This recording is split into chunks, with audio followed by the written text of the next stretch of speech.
Hi, we start off this course by discussing legislation. So the laws that pertain to the safe operation and use of lift trucks here in Canada. Now we will look at legislation as common features of a typical variable reach lift truck are forks, backrest, carriage, tilt cylinder, boom, boom angle indicator, two-wheel steering, which steers your front wheels similar to a car. Four-wheel steering, also referred to as roundy-round. This steering option, capacities and stability. So this is really important information you need to know to help keep yourself and the machine right side up and not tipped over. Fulcrum point. The balance point we tip on when overloaded is called our fulcrum point. If the force of the load on our forks is great, the further your boom is extended, the more chance there is that you will tip. When a forklift is overweighted, the stability shape of a lift truck begins with a stability triangle. The 3 points of this triangle are made up of 1 point in the center of each of the front tires and 1 point at the pivot pin in the center of the rear axle.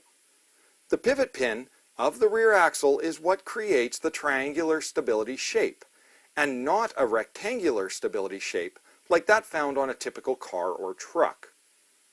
From these 3 points of the stability triangle, we build up a stability pyramid, with a peak that sits just above the full reach of the mast. As you walk up to the machine, check for any leaks on the ground.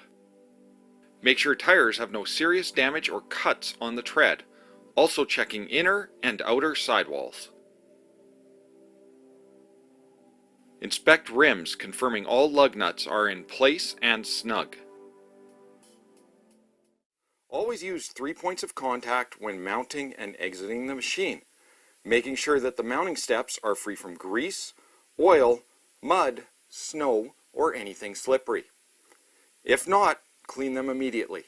Okay, if they're messy or dirty and you could slip and hurt yourself, clean them immediately. It'll keep your teeth in your mouth and you a whole lot safer.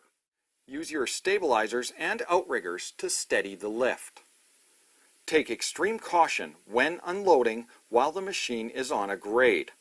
As the weight of the load is released, the center of gravity will shift to the rear of the machine, increasing the chance of tipping over.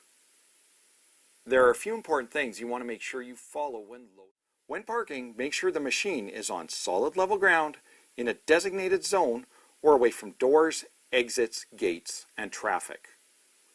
Lower forks to the ground, making sure the fork tips are tilted slightly down so they do not create a tripping hazard. Idle the engine for gradual cooling.